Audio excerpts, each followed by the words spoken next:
Ya,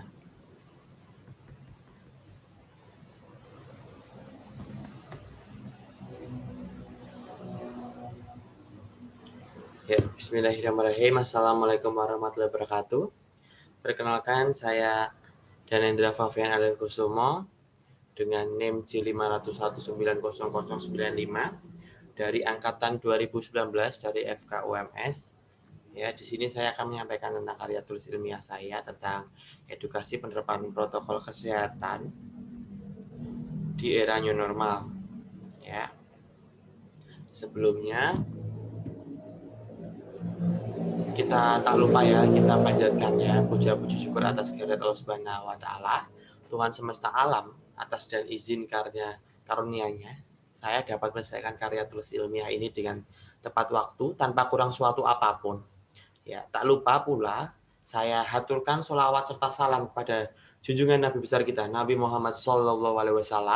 Semoga syafaatnya mengalir pada kita di hari akhir kelak. Saya selaku penulis karya tulis ilmiah ini bertujuan untuk memenuhi tugas mata kuliah bahasa Indonesia ya. Besar harapan saya agar pembaca berkenan memberikan umpan balik berupa kritik dan saran. Semoga karya tulis ilmiah ini bisa memberikan manfaat bagi berbagai pihak ya. Amin amin ya rabbal alamin. Langsung saja kita masuk ke selanjutnya. Untuk apa? Yang melatar belakangi saya untuk membuat karya tulis ilmiah ini yaitu tentang coronavirus ya. Jadi masih banyak yang bertanya-tanya mungkin dari kita sendiri untuk apa sih coronavirus walaupun sudah umurnya mungkin sudah 1 tahun ya hingga saat saya presentasi ini. Jadi coronavirus atau bisa disebut dengan COVID-19 itu merupakan virus jenis baru yang kini telah menggemparkan masyarakat dunia. Itu menurut Mona 2020 ya. Nah, masalahnya virus ini telah berhasil menginfeksi ribuan jutaan masyarakat global dalam waktu yang singkat. Bahkan manusia tanpa menunjukkan gejala itu dapat terinfeksi loh coronavirus, dapat pula menyebarkan pada manusia lainnya. Itu menurutku War dan Dwi Fedi pada tahun 2020 kemarin. Dewasa ini ya, masalah pandemi COVID-19 ini belum berakhir. Sejak bulan Maret hingga Desember 2020 belum terlihat akan sirna. Tetapi terlihat semakin meningkat dari hari ke hari malahan ya. Kasus positif semakin meningkat dan beberapa rumah sakit sudah nampak kewalahan untuk menghadapi pasien-pasien dengan COVID-19 ini ya. Bahkan untuk rumah sakit yang ada di daerah yang memiliki ruang isolasi dan fasilitas yang minim terpaksa harus merubah dari beberapa bangsal untuk dijadikan ruang perawatan pasien COVID-19. Belum lagi ya, sudah banyak tenaga kesehatan yang gugur dalam melawan pandemi ini ya. Selama pandemik itu terdapat 194 dokter meninggal karena COVID-19. Itu menurut Muhammad Adib 2020. Itu data pada Desember ya 2020. Belum lagi sampai saat saya presentasi ini 2021. Lalu di antara 194 itu terdiri dari 92 dokter umum ya. Nah, di antara 20 dokter umum itu terdapat 4 guru besar. Lalu ada 86 dokter spesialis. Di antara 86 dokter spesialis kita itu ada 7 guru besar yang gugur. Dan terakhir ada 2 dokter residen. Artinya itu dokter umum yang sedang melakukan PPDS ya, pendidikan ke spesialis ya. Jadi banyak dokter meninggal ini menunjukkan ya akibat laju penularan COVID-19 meningkat di lingkungan masyarakat kita. Jadi apa toh mungkin sekarang sering kita dengar new normal ya. Mungkin apa toh new normal itu masih berenang-renang di kepala kita ya. Jadi new normal adalah sebuah perubahan budaya hidup yang dicanangkan pemerintah RI Republik Indonesia agar masyarakat dapat terbiasa dengan tatanan hidup normal yang baru untuk menghadapi penyebaran virus corona atau COVID-19 ini ya. Akan tapi ketika kita melihat di sekitar kita, banyak sekali masyarakat yang mulai mengabaikan kalau COVID-19 itu benar-benar nyata dan masih ada. Oleh karena itu, pada tugas KTI ini, karya tulis ilmiah ini, saya akan mengangkat dengan judul Edukasi Penerapan Protokol Kesehatan di Era New Normal ya. Ya, jadi apa toh yang membuat kepala saya banyak berenang-renang di kepala saya pemikiran itu apa aja ini. Jadi pertama itu ada apa toh itu herd immunity dan bagaimana tantangan new normal di era pandemi COVID-19 ini. Jadi tantangan kita menghadapi pandemi COVID ini seperti apa? New normal itu seperti apa? Herd immunity itu seperti apa? Lalu ada juga apa tuh COVID-19 ini? Terus cara transmisinya atau cara penularannya itu bagaimana? Nah, terus Setelah itu kan kita juga dengar dari pemerintah prokes, taati prokes. Prokes adalah protokol kesehatan dan bagaimana penerapannya. Itu untuk lebih mendalami lagi ya. Terus solusinya untuk mencegah kenaikan kasus ini itu apa? Seperti itu. Caranya gimana? Seperti itu ya. Oke, lanjut mulai masuk ke pembahasan tentang herd immunity dan tantangan new normal ya di era pandemi ini. Jadi kita ketahui bahwa penyebaran virus COVID-19 ini berkembang secara pesat di seluruh dunia ya, tidak hanya di Indonesia saja ataupun di Wuhan saja, tapi sudah berkembang pesat sampai ke seluruh belahan dunia ya. Lalu pada saat itu WHO itu menyampaikan bahwa ini sebagai wabah pandemi global. Ya, di samping itu lalu muncullah namanya itu herd immunity. Ya, jadi herd immunity itu dalam dunia kesehatan itu kita kenal sebagai upaya pelindungan diri atau imunitas tubuh dan tantangan pada era new normal saat ini ya. Jadi herd immunity itu bisa muncul dengan membiarkan virus itu terus menyebar hingga banyak orang yang terinfeksi dan apabila mereka sembuh, banyak orang akan kebal sehingga wabah akan hilang dengan sendirinya karena virus sulit menemukan host atau inang untuk membuatnya tetap hidup dan berkembang ya. Semakin banyak orang yang mengalami herd immunity akan berdampak bagi lingkungan sosial yaitu melindungi kelompok masyarakat yang bukan merupakan sasaran imunisasi dari penyakit atau virus yang menyerang ya. Jadi herd immunity itu ada dua. Yang pertama dengan cara menginfeksi seluruh manusianya ataupun yang kedua dengan cara vaksinasi atau obat. Vaksinasi atau obat. Nah, tetapi untuk saat ini itu belum ditemukan vaksin dan obat yang ada. Sehingga yang dapat dilakukan itu adalah yang pertama. Akan tetapi cara yang pertama ini tadi sangat berbahaya. Karena apa? Yang diinfeksi itu semua manusia tanpa tebang pilih, tanpa memikirkan usia. Jadi di bagian wilayah itu semuanya akan terkena COVID-19 itu dibiarkan, tapi dengan cara penerapan obat atau penanganan yang tepat. Nah, tapi yang berbahaya itu ketika manusia yang terinfeksi ini adalah dengan penyakit karier atau penyakit bawaan, itu akan terjadi komplikasi atau kegagalan organ. Nah, nanti kalau kegagalan organ nanti orangnya akan gugur ya seperti itu. Kalau imunnya tidak kuat akan gugur, akan menimbulkan manusia-manusia yang kuat, tapi yang tidak kuat akan gugur. Itu bahayanya dari herd immunity ini sampai dengan pemulihan pasiennya itu. Ya karena yang bisa diterapkan itu pertama herd immunity itu karena kita tidak bisa menghentikan manusia untuk tetap di rumah selalu ya. Lalu ada juga upaya lain dari yang sudah kita laksanakan pastinya itu yaitu dengan cara menekan penyebaran virus ini dengan cara apa? Membatasi kontak orang ke kontak atau biasa kita sebut dengan physical distancing atau social distancing ya, untuk melindungi diri kita sendiri dan orang lain ya. Lalu mungkin ada bertanya COVID-19 itu apa toh ya?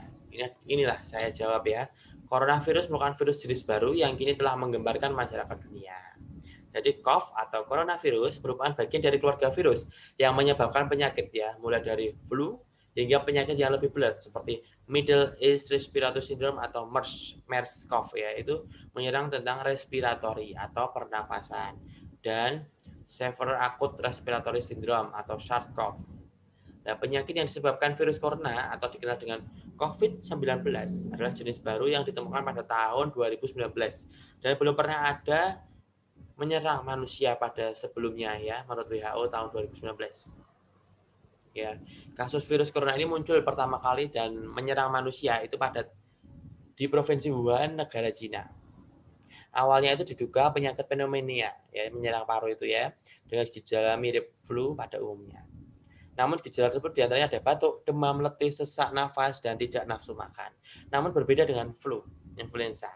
Virus corona ini dapat berkembang dengan cepat hingga mengakibatkan infeksi lebih parah dan gagal organ. Nah, kondisi darurat ini terutama terjadi pada pasien dengan masalah kesehatan sebelumnya.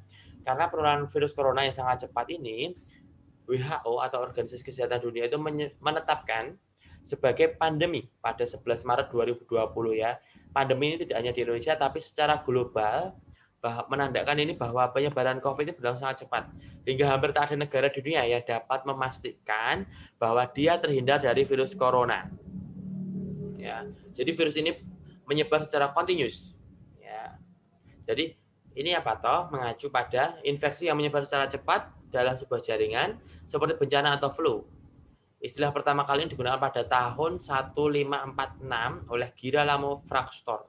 Yaitu dia pada saat menulis tentang penyakit infeksius ya, di situ loker ya. Lalu penyebaran ini terhubung ya dalam sebuah jaringan dapat saling menularkan infeksi.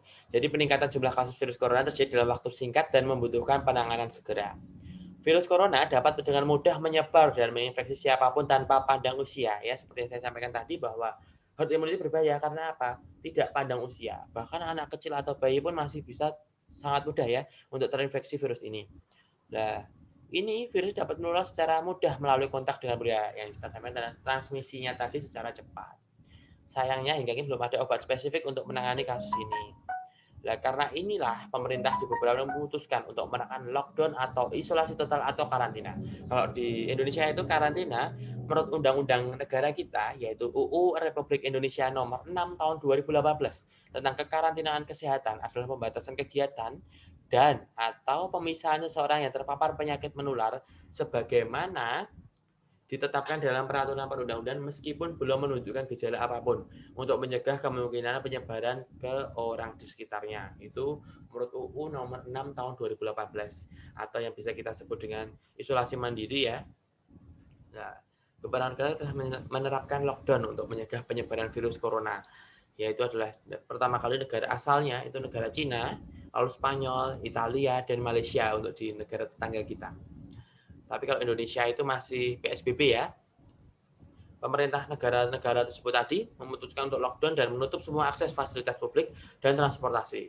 Warga dihimbau untuk tetap di dalam rumah dan mengisolasi dirinya sendiri dengan harapan virus tidak menyebar lebih luas dan upaya penyembuhan dapat berjalan maksimal. Lalu kan sudah tahu COVID-19 itu apa, herd immunity tadi apa. Nah, untuk menunjang tentang herd immunity atau untuk kita sehari-hari untuk beraktivitas itu ada namanya protokol kesehatan. Yaitu beberapa contoh protokol kesehatan tersebut tentu sangat perlu untuk diterapkan pada masyarakat selama masa pandemi coronavirus ya, untuk menekan dari COVID-19 ini, virus ini. Bahkan ini protokol social distancing itu seperti isolasi diri atau isolasi mandiri telah diumumkan pemerintah melalui surat edaran nomor H.K.0201 garis miring Menkes garis miring 0202 garis miring 202. Selain agar terhindar dari infeksi virus, proses penekanan penyebaran dan infeksi coronavirus dapat dilakukan. Berdasarkan hal tersebut, maka penelitian ini ditulis dengan maksud untuk menganalisis tingkat kesadaran masyarakat dalam penerapan protokol kesehatan selama masa pandemi coronavirus. Jadi, penerapan protokol kesehatan belum ditemukannya antiviral spesifik sebagai vaksin merupakan alasan terbesar penerapan protokol kesehatan semasa pandemik atau PSBB ya. Jadi, prokes harus kita tetap jalankan. Jadi, prokes ini tuh fungsinya tuh untuk apa? Fungsinya itu sebagai pencegahan penyebaran infeksi virus corona kepada masyarakat luas. Jadi, ada beberapa contoh protokol kesehatan yang diterbitkan pemerintah Indonesia selama masa pandemi ini, yaitu pertama, menggunakan masker, lalu menutup mulut ketika batuk dan bersin di keramaian, dengan cara seperti ini mungkin, itu bisa. Lalu dengan istirahat dengan cukup apabila suhu badan 38 derajat Celcius atau lebih serta batuk dan pilek. Makanya di mana-mana sekarang menerapkan protokol kesehatan di depan pintu masuk yang akan terjadinya berkerumun atau terjadinya penumpukan massa, itu akan tetap adanya temperatur yang dulu dijidat ya, sebaiknya itu kalau emang dijidat karena dekat dengan termoregulator kita di otak kita ya. Kalau di tangan kan juga belum tentu karena jauh dari termoregulator kita. Sebenarnya yang paling akurat di kepala di dahi dengan cara termogan ya. Lalu larangan menggunakan transportasi umum bagi masyarakat yang sedang sakit. Jadi kalau kita sakit artinya imun tubuh kita rendah, kita jangan menggunakan transportasi umum karena nanti memudahkan kita untuk terserang penyakit dari orang-orang yang bertemu di kerumunan umum itu ya. Apalagi kan orang yang itu kan mudah terkena penyakit. Terus jika terdapat masyarakat yang memenuhi kriteria suspek ya, suspek itu artinya tersangka, maka akan dirujuk ke rumah sakit COVID atau melakukan isolasi mandiri. Mungkin kalau awal-awal dulu itu dilakukan dengan langsung rujuk rumah sakit karena pasiennya belum terlalu banyak. Kalau sekarang itu dengan cara melakukan isolasi mandiri kalau tanpa gejala. Kalau dengan gejala langsung bisa dirujuk ke rumah sakit COVID ya. Itu menurut kantor staf presiden pada tahun 2020. Lalu kan kita saat ini kita diwajibkan menggunakan masker kemanapun, bahkan ada denda, ada sanksi itu kalau tidak menggunakan masker ya. Fungsinya itu apa? Pelindung wajah itu salah satu bentuk self protection selama masa pandemi virus corona. Ya, pernyataan tersebut juga telah diperkuat oleh WHO, World Health Organization, melalui panduan sementara yang diumumkan pada tanggal 6 April 2020 mengenai anjuran menggunakan masker. Masker ini sangat penting digunakan karena tidak hanya berfungsi sebagai pelindung, tapi juga sebagai pencegah penyebaran infeksi virus ini. Melalui penggunaan masker pelindung wajah, proses penyebaran juga dapat dikendalikan. Jadi, kita harus menggunakan masker kemanapun kalau ketemu orang ya, tidak hanya di luar rumah saja. Nah, jadi ada masker itu ada beberapa saja, ada masker medis, masker respirator, ya. Jadi kalau masker medis bukan masker sekali pakai, yang waktu pakainya maksimal kurang 4 jam. Dan tidak dapat digunakan kembali ketika basah. Ya. Terus pada masa pandemi ini jumlah masker medis maupun respirator itu sangatlah terbatas. Kita ketahui harga masker yang merek Sensi, maaf saya sebutkan merek, itu kemarin sampai 900 atau 800 ribu pada awal pandemi ya. Mungkin sekarang sudah turun hingga ratusan 100 ribu saja. Karena kebutuhan masyarakat yang pertama kali kan pakainya yang masker medis, tapi ternyata memakai masker kain itu juga dapat mencegah penyebaran virus. Jadi masker kain itu ada beberapa cara ya, yang dikatakan oleh Dr. Raisa Broto. Itu ada kriteria masker kain yang saya sebutkan tadi agar dapat mencegah transmisinya ini, yaitu adalah masker terdiri dari atas 3 lapis ya. Kain pertama katun, kain kedua adalah kain yang bisa mendukung filtrasi optimal atau bisa diisi dengan katon atau polyester ya. Lalu yang ketiga, lapisan hidrofobik atau anti air, yaitu polypropylene. Itu menurut Kemenkes ya, Kemenkes RI tahun 2020. Lalu kita di mana-mana kita sekarang lihat banyak keran, banyak galon. Itu untuk apa? Mencuci tangan. Mencuci tangan itu untuk menjaga PHBS kita, perilaku hidup bersih sehat ya. Jadi kita dianjurkan untuk sedikit-sedikit cuci tangan seperti itu. Jadi WHO menjelaskan bahwa menjaga kebersihan tangan itu mampu menyelamatkan nyawa manusia dari infeksi virus. Meski demikian, mencuci tangan tidak bisa dilakukan dengan sembarangan oleh masyarakat ya. Mencuci tangan dengan benar dalam waktu 20 detik atau lebih menggunakan air mengalir dan sabun cair merupakan cara efektif yang dianjurkan dan sangat perlu masyarakat terapkan. Melalui tindakan mencuci tangan, siklus transmisi dan risiko penyebaran coronavirus antara 6 dan 44% dapat dikurangi ya.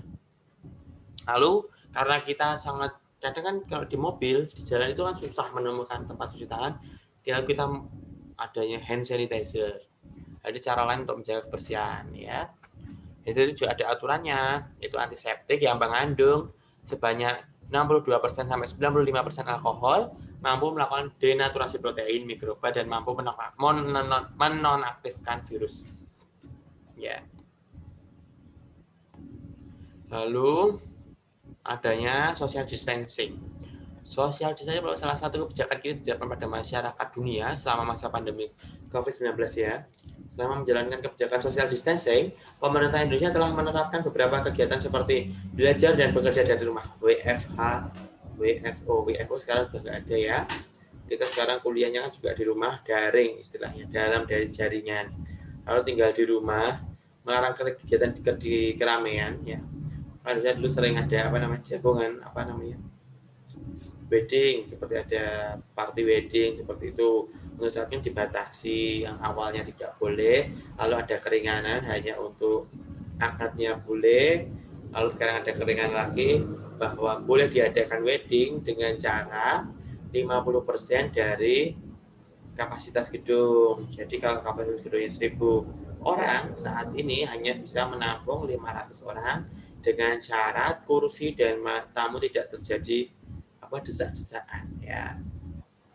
Dan dengan waktu yang cepat, kalau di Jawa biasanya disebut dengan bedol manten, itu di mana mantennya di depan lalu ke belakang ke depan itu nanti untuk salam-salaman. Saat ini tidak ada bedol manten kalau di pernikahan. Lalu membatasi jam operasional di tempat umum. Ini terjadi lagi saat ini untuk bukanya sekarang mall dan lain-lain jam 10, tutupnya jam 19. Lalu ada juga kegiatan yang ini untuk meminimalisasi interaksi antar masyarakat ya. Kemungkinan terdapat beberapa warga yang terinfeksi namun tidak melakukan self isolation karena juga OTG, karena kadang-kadang masyarakat yang OTG sampai saat ini itu banyak masih tidak percaya dengan adanya COVID-19. Ya, jadi untuk menutup mulut saat batuk, tadi sudah saya sampaikan, penyebaran ini telah berlangsung dapat cepat dan dengan jutaan jumlah pasien yang terinfeksi. Salah satunya dengan cara inhalasi kontak secara langsung dengan tetesan droplet pada pasien terinfeksi. Jadi droplet itu juga bisa menular. Nah, masalah ini muncul adanya pasien terinfeksi tidak ditemukannya gejala sehingga proses penyebarannya sulit diidentifikasi. Kalau mungkin awal-awal dulu itu panas seperti itu kan masih mudah kita ketahui, tapi kalau tidak ada gejala seperti ini kan sepertinya orang sehat, tetapi setelah bertemu kita imun kita rendah, kita ikut tertular. Jadi etika batuk itu menutup hidung dan mulut, segera membuang tisu yang terbaik untuk menutup mulut ketika bau, lalu membersihkan tangan. WHO dengan teknik WHO itu ada 5 langkah itu ya, untuk kita selalu ingat ya. Nah, etika tersebut itu perlu diterapkan oleh masyarakat sebagai bentuk self protection agar terhindar dari infeksi COVID. Lalu yang terakhir itu munculnya solusi dari kasus ini, yaitu dengan cara prokes, cara yang perlu diterapkan untuk menjaga penyebaran kasus infeksi ini. Hal tersebut perlu dilakukan karena belum ditemukannya antiviral spesifik yang dapat digunakan sebagai vaksin. Ya, melihat hal itu tentu masyarakat perlu untuk tahu dan menerapkan berbagai protokol kesehatan selama masa pandemi COVID ini. Berdasarkan data yang didapat, sebagian besar masyarakat telah menerapkan beberapa prokes seperti pakai masker, social distancing, physical distancing, dan penerapan batuk bersih dengan baik. Namun, seperti menjaga kebersihan tangan belum dilakukan dengan benar. Cuci tangan itu ya, 52,3% dan 56,9% peserta tidak mencuci tangan sebelum makan dan tidak membawa hand sanitizer saat berpergian sebagai bentuk self protection.